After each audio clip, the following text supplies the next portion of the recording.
সেখানে লড়ে যাচ্ছেন। আমরা চাই কি যে আমাদের যে জনজীবনের দাবি তা নিয়ে আমরা সেখানে লড়াই করব। মানুষের মধ্যে বিভেদ সৃষ্টি নয়।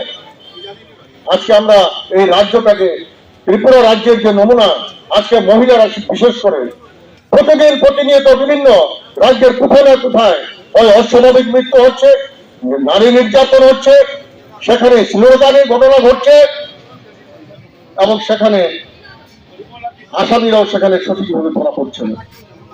মহিলারা আজকে রাস্তায় বেরোতে ভয় পায়। চুরি, ডাকাতি, ছিনতাই প্রকাশ্য দিনের বেলায় হচ্ছে। বিশেষ করে আমাদের কৈলাসের আমরা কি দেখছি, কৈলাসবাসী আমরা শহরের বুকে, আপনারা দেখেছেন, সবাই জানেন, বেশ কিছুদিন ধরেই বিভিন্ন বাড়ি ঘরে দিনের বেলা সব লুটপাট করে নিয়ে যাচ্ছে।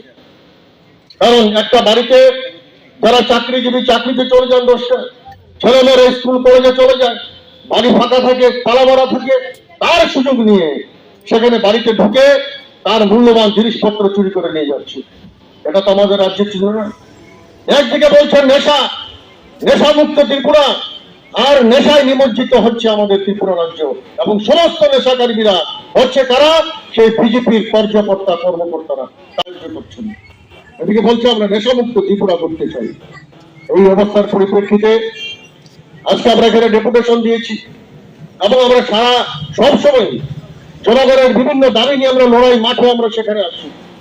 এটা নূতন করে নয়। যে প্রতিশ্রুতি তোমরা দিয়েছিলে সেটাকে পূরণ করো। সেই প্রতিশ্রুতি ধারে কাছে না গিয়ে মানুষের মনটাকে অন্যদিকে ঘুরিয়ে নেবার জন্য সেখানে